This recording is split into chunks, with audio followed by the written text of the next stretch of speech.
Désir et son remède, c'est un roman inspiré par la vie de Frances Farmer, qui est une actrice américaine des années 30-40, qui après avoir connu un début de carrière très prometteur, a été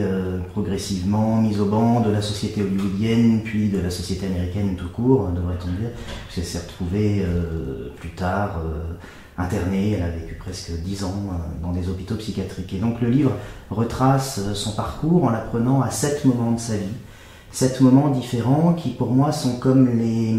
les étapes du parcours d'un corps, je dirais, dans l'histoire qu'elle traverse, c'est-à-dire l'histoire américaine de ces années-là, et notamment l'histoire du spectacle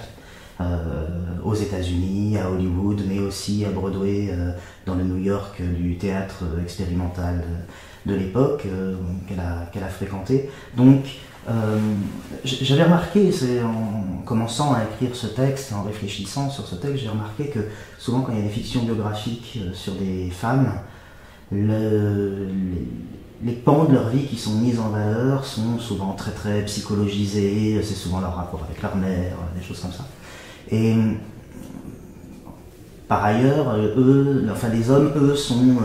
évidemment confrontés à des grandes circonstances historico-politiques auxquelles ils doivent faire face. Alors j'ai voulu un peu renverser cette proposition, parce que qu'on sache, les corps de femmes ne sont pas moins politiques ni politisés que les corps d'hommes, et j'ai voulu en quelque sorte rendre la dimension politique, éminemment politique, du parcours de cette actrice.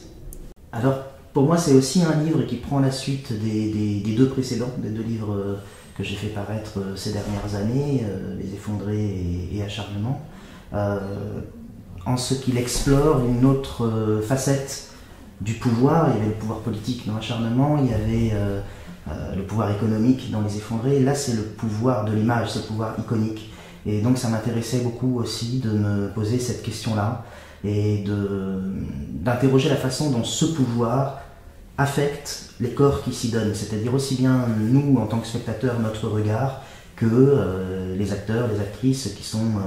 de l'autre côté de l'image, et comment ils subissent de plein fouet, comment ils sont heurtés, comment l'image qu'ils deviennent leur fait violence.